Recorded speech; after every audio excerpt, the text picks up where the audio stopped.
would tell my younger self to just apply for as many scholarships as you can. It helps you in the long run. It can be a very long process. It can sometimes take weeks to fill out all the scholarships you want to, but the more money you can bring into college and have paid for, it's just going to help you long term. It's just less you'll have to pay.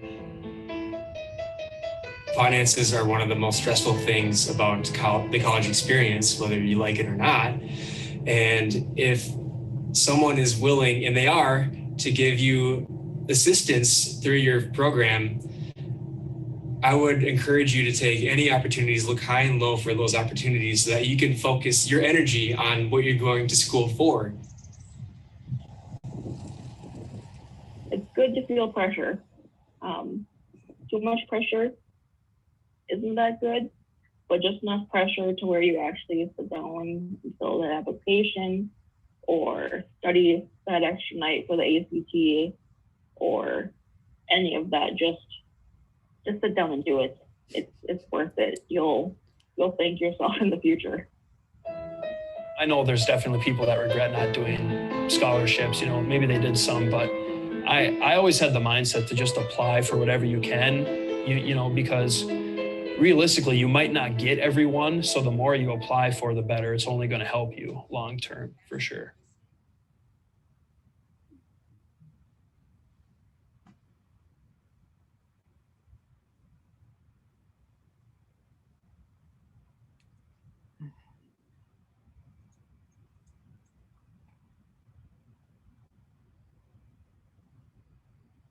Hi, I'm Patty Salo Downs, and I have Karen Sunderman here. She is the scholarship officer with the Duluth Superior Area Community Foundation. I am with the Alworth Scholarship Foundation. And Karen's video, I just so appreciate because it's real students talking about the value of applying for scholarships. Together, between our two foundations, we offer $2 million in scholarship money for students so they can pay for whether it be college, a 2-year degree, a vocational degree. The one thing I think students need to remember is that scholarships are just not for the top of the class people. Scholarships, the range of opportunities is all the way down from a 0 GPA on up to the 4.0 GPAers. And that's why we feel that this is an important video to share with you so that you can find the opportunities for yourself to help you pay for school. And as Patty describes us, we're your cheerleaders for your next step. We're here to share information about scholarships and make sure that you know how to access them, what you're going to need to do to set yourself up for success.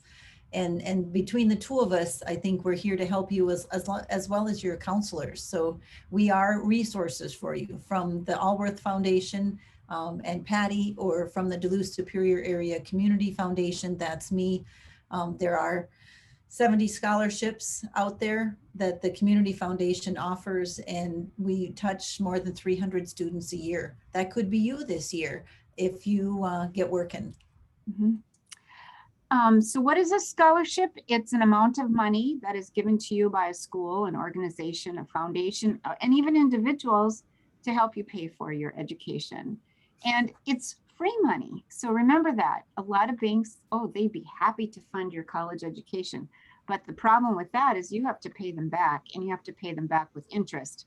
And I know of many professionals who 15, 20 years later, they're still paying for their college loans. Easy way to get money, stress-free, but if you put in a little effort on the front end, you can be just like our Alworth recipients who the award amount is $20,000, and that $20,000 plus other scholarships enable students to graduate with little to no debt. And every year I get a bunch of letters from our students saying, without the Alworth scholarship, I would not have been able to do, study abroad, graduate debt-free, undergraduate research opportunities. It just sets you up for a whole better experience in college. So this is an important presentation, and I really hope you'll take it to heart. And we both hope that you'll be inspired to become this a scholarship applying machine so that you keep applying and applying and applying throughout the year because of the big payback that you'll have later on. There are a lot of procrastinators out there, kind of like me, who tend to put things off, and they think, you know, scholarships, oh, that's just one more thing, but it is one more thing that allows you less stress and more freedom. And these are actual quotes from people who have gone through the scholarship process. They're graduating with less debt. They've allowed to explore their interests. They've helped, you know, really kind of had that feeling that somebody saw them and believed in their dream. And those are the things, when you apply for a scholarship and you earn one, those are the things you take away, that you have the opportunity to really devote yourself to what's important to you. Now, how do you get there? That's the next question. Your school guidance counselors, officers are the best people to talk to because they know when their new scholarships come out. They know where the websites are, the newsletters are, but do check out all of those things. And also the schools that you're thinking about attending often have scholarship opportunities for you. And then network. Your parents' friends, your church, any other places, maybe where you work, all of those places might have leads for you to get new scholarships. So we really want you to take advantage of all of the opportunities that are out there. Great. And so we all know college costs a lot of money. I just have some numbers here from various academic institutions, but these numbers are just for 1 year. So if you're pursuing a 4-year degree, which is the type of degree that we fund, you have to multiply these numbers by 4. So you can see the dollar amount adds up quickly. The other option for students, which is a very viable option, and Karen will talk a little bit more about that, is a trade or technical school. And you're looking at the cost for 1 year, and the above numbers need to be multiplied by 2. It really depends on what you're interested in. A trade school is a great opportunity, and there are scholarships to go to trade schools, which are awesome. There's also an apprenticeship program offered through the Duluth Builders Exchange through the Community Foundation. So you have lots of options. And one of the benefits, they're usually smaller class sizes. You have all kinds of things to listen or to learn. You can really explore a veterinary tech degree at Vermilion Community College, or you can get into cybersecurity at Lake Superior College. You have all kinds of opportunities for people who don't want to sit at a desk. You have an opportunity to get in the field and actually do a career that is very well paying and in demand in the future. Now, tuition is a little bit less. There is tuition support through scholarships. And then there are a few other opportunities. There's the 218trades.com that is really available to everybody. So think about what your options are and really explore your opportunities. What do you want to do? You don't have to be told what to do. Kind of think about what it is you're after for a career and go for it. So here's some pro tips for applying. The people who have been successful at receiving scholarships, they got organized. They set up a dollar goal. And I can give you an example of a terrific young student at ESCO many years ago. She found 15 scholarships that she could apply for. She applied for them all, received 10 of them, and got $80,000 in her hip pocket to help her pay for school. So whether or not her goal was 80,000, she actually did the research, found the scholarships, put the applications in, and was very, very successful. Researching scholarships, your best effort is to focus on the local, the ones from your community school, regional foundations like ours, and of course your college, the places that you plan to attend to receive your degree. Create a spreadsheet with criteria and deadlines. It's all over the map with criteria and deadlines. You really do have to read the fine print. One of our criteria is that, you know, the letter of recommendation from a teacher needs to be from a math or science teacher. Each year, 6 to 8 students are put in the do not consider pile because they asked the wrong teacher to submit the application. And it's not like the teacher is wrong.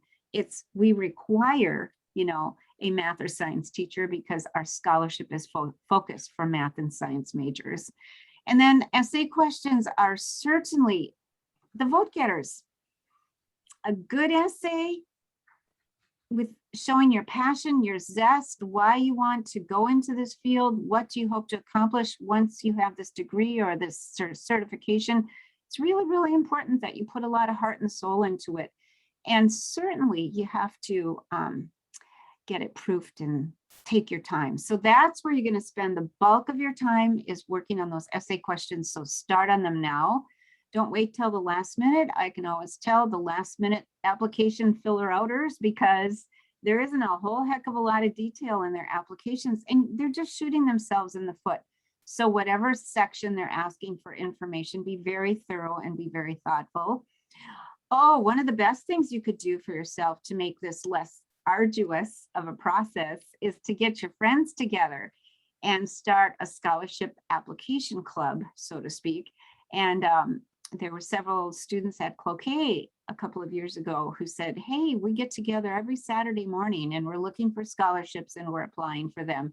Now, the other cool thing is they serve cocoa and cookies. So, hey, you can have fun doing this process. And I encourage you to find something, a way that it works. Deadlines are deadlines. Don't wait until the last minute to submit. And both of our deadlines are January 15th.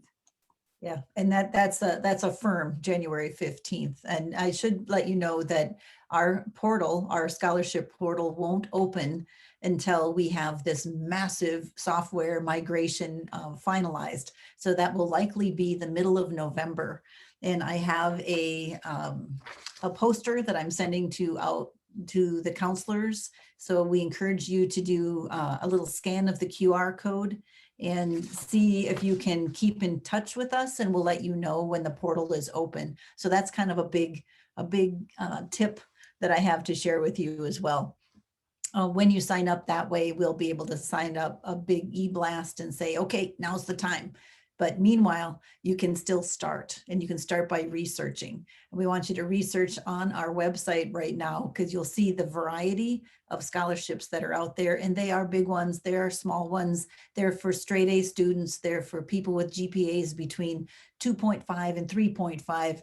So there's a range. They're for 4-year schools, they're for 2-year schools, they're for returning students. I mean, there are all kinds of different, they're for art students and engineering students and people who want to get into the construction trades. There's all kinds of eligibility criteria that are out there, and I'm guessing that you fit into one of them. So please take the chance to apply for one of our scholarships. And the one thing, Karen and I were based in Duluth, okay, but that doesn't mean that someone up in Big Fork or someone in Brainerd or Bemidji or International Falls, there are similar opportunities through community foundations and other organizations. And that's why you really need to become best friends with your counseling department people, because they are the ones who are going to know of these opportunities. And believe it or not, and this is a very sad situation, there are a number of scholarships that go unawarded each year because students did not apply for them. And it's kind of embarrassing because these people want to actually help you and students don't bother to apply. So there has been some unclaimed money, and let's not let that happen this year. The Alworth Scholarship, the criteria was established by Mr. Alworth. He loved math, he loved science, he loved research. He was a fan of Einstein. So typically when people set up scholarships, they set it up around something that is meaningful and dear to them. So that was Mr. Alworth. His father was one of the people who left home at age 14. He traveled the upper tier of the United States doing land surveying and all sorts of other things. He landed in Duluth, got into the iron ore mining industry, and certainly made his fortune between lumber, iron ore, and also real estate. So that's why we have this nice big chunk of money to help students from our area give back to those students to help them pay for school. Each year we have at least 70 students that are selected for the $20,000 scholarship. We generally will have an applicant pool of, on average, maybe 180 students. They come from a 10-county region in northern Minnesota. The criteria is academic based, of course, because his tenet was he wanted to support students of high academic ability in STEM who have financial need, and because he wanted to help prepare students for careers that would be of benefit to humanity. And his belief was that math and science is where the new discoveries are the areas in which humanity will be benefited. So that's why. So we have 25 on the ACT. Yes, we're requiring it this year. It's part of our high academic ability, meeting that tenet that he has put forth. We have a GPA of 3.5 or higher, and you must be pursuing a four-year degree, a bachelor's degree, starting at a community college is okay. And so we have on our website a list of STEM fields of study that we fund. However, if you are pursuing something that's not on the list and you know there's piles of math and science courses associated with it, please get in touch with me at my office. We would love to, I'd love to analyze that field and determine whether or not it's something we would support. And you know, that grit part, you know, dear old dad, Marshall H., he had a lot of grit. So we're looking for those students who, no matter what obstacle is before them, they can figure out a way to move beyond it and become successful. The taxable income, we don't use the FAFSA, we use the IRS 1040. So $125,000 or less is our taxable income limitation. And of course, the math and science teacher letter of recommendation. So ask them now because you want a good letter. So what's in a good application? They'll ask about your academics, what kind of classes you've been taking, your financial need form, or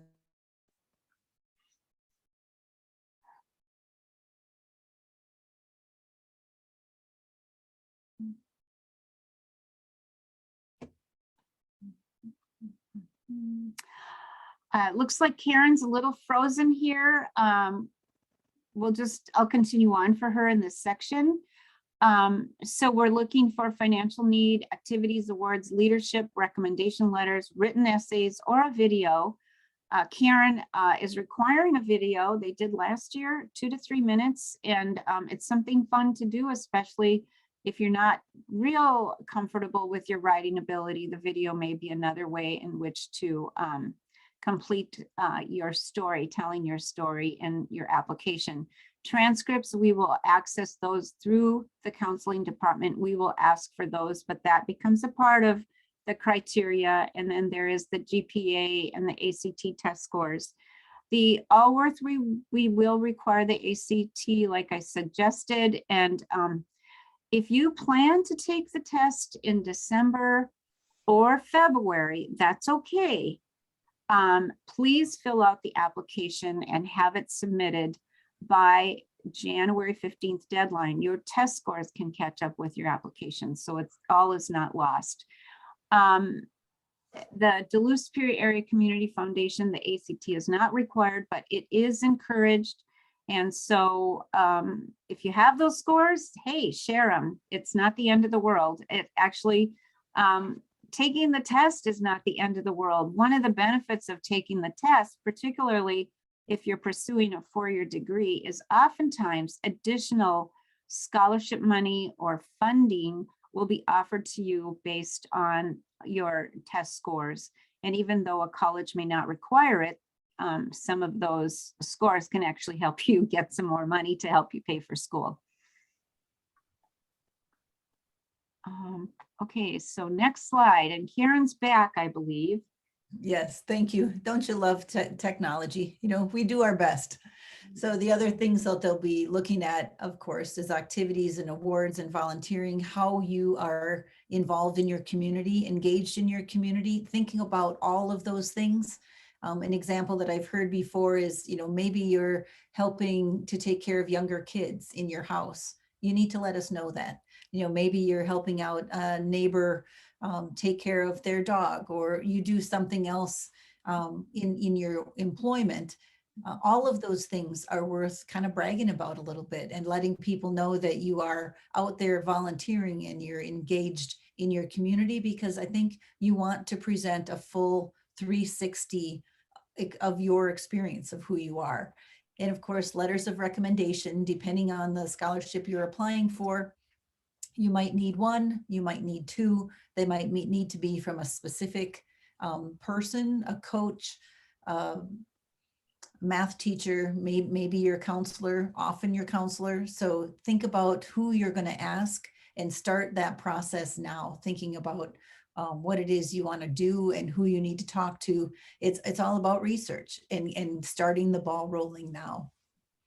And one of the things to remember is personally ask your teachers, because on both of our application forms, when you enter their email and so on, they're going to get an email from our foundations saying, Sandy Smith requested a letter of recommendation. And please don't let that be the first ask that the teacher knows about you applying for these scholarships. Ask them in person. You'll get a much better letter if you do. And I know that from reading teacher comments about students asking the day before, January 14th, I need a letter for this application. And either they'll write one and it'll be rather short and sweet and maybe not so thorough because it takes time to write a good letter, or they'll simply not send one in. And I've had that happen.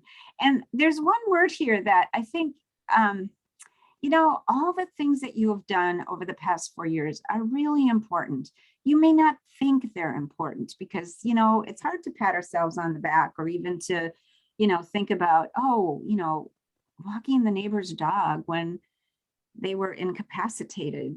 Does that really matter? It does matter because it shows people that you care about others and that you are willing to pick up the helm during those times when people are having difficulty and a whole host of other things. So don't look at it as bragging. Look at it as sharing really cool facts about you. And that really is a great way to present yourself on a scholarship application. I don't, if you're still with us, I know that this is getting long, but I want to let you know that the essay is an important piece of that, and leaving yourself time to fill out that essay and to reflect on some of those kind of larger global questions. What inspires you to study engineering, or what made you choose this, or tell us about a role model. Those are all examples of scholarship questions, essay questions that you will be asked to reflect on and respond to. So do some research and find out what those questions are and talk to people about it. Try out some ideas and get writing, because once you get one, then you are ahead of the game and you're able to maybe modify something you've written to fit another criteria or a different place. But those essays do take time. And remember, it's not necessarily you that they're judging your essay, they're judging your application. So make that application as good as you possibly can. Get help, have somebody proofread it, have somebody give you feedback and refine it. Now, there's also a video requirement or an option with the Community Foundation, and that gives you a way to actually just be yourself. If writing is not going to be your strong suit, at least you have another option to show off kind of who you are. And those are kind of basic questions. What are you passionate about? Tell us something that we wouldn't already know from reading your application. Those are good prompts to get you thinking about what you can do. And as far as technical, that side of it, you might want to use a tripod, or at least put your phone down. Phones work, that's all fine. And then if you have a microphone, clear audio is also a really helpful thing. And at this time, we're going to use YouTube as our submission platform. So you'll be able to just upload to YouTube, to our channel, or to send us a YouTube link from your channel, and we can help you with that. Just let me know if you have any problems with it. Yeah, and Karen, that's great advice. And I think too, remember to paint your full picture.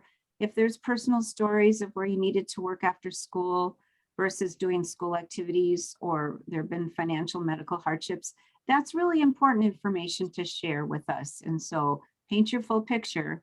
And sample essay questions, I won't spend much time on this, but you'll get an idea of what some of the questions are like.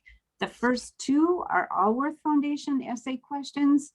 The other two are, I think, from the Duluth Superior Area Community Foundation, but we have those on our website. So go to our website and start downloading those questions and start writing. It takes a while to get started. It takes a while to, get it proofed and so on and so forth. And you don't want to be rushed in this area.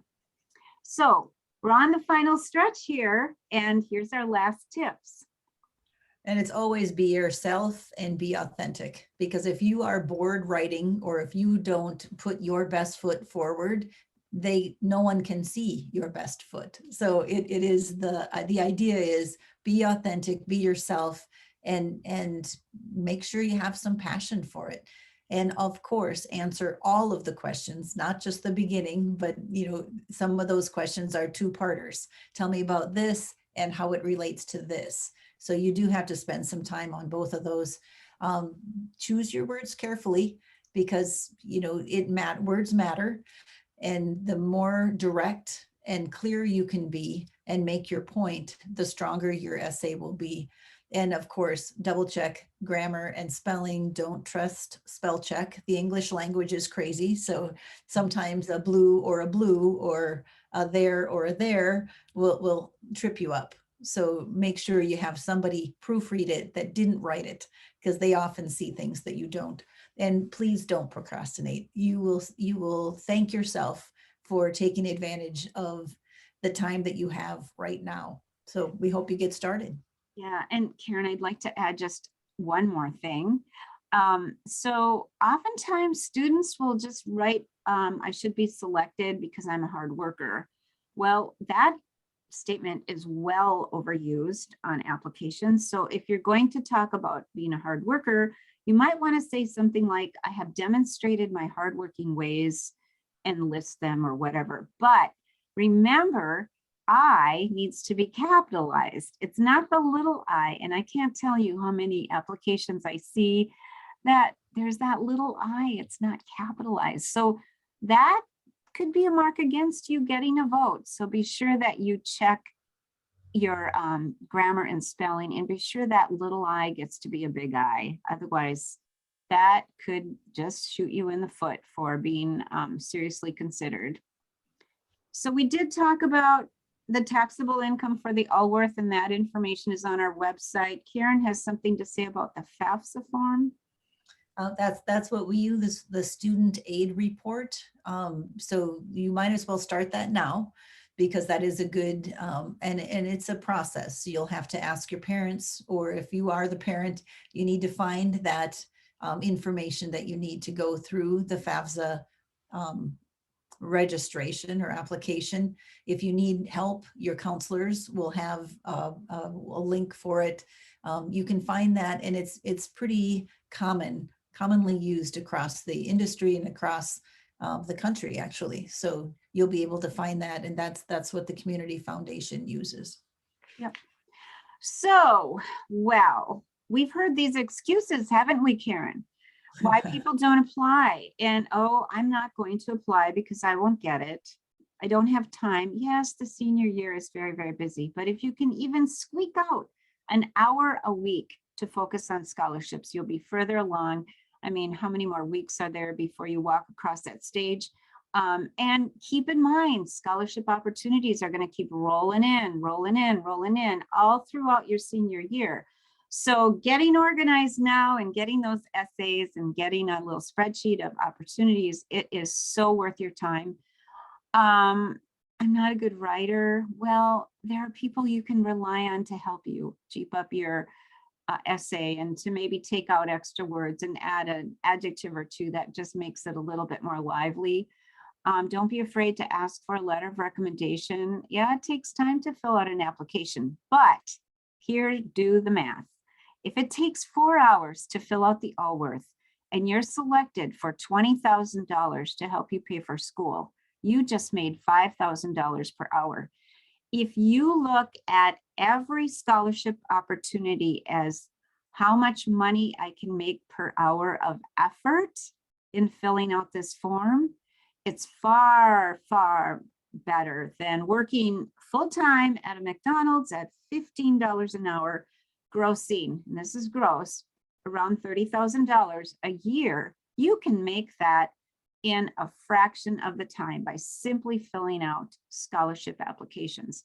So we hope that you will take the time and jump on the, I call it the scholarship money train, and start applying. And you'll be definitely glad you did. And apply now. And deadlines are January 15th at 11:59 p.m. firm, not a second later.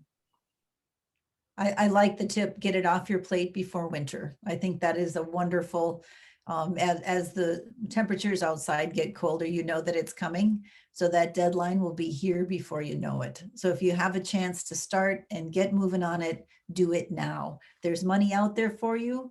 It just takes a little bit of effort and you will thank yourself in the future. Go talk to your counselor regularly. Go check out different scholarships, different criteria, different rules, sometimes different deadlines. Check out other high schools, check out surrounding schools, colleges, community colleges, and be proactive.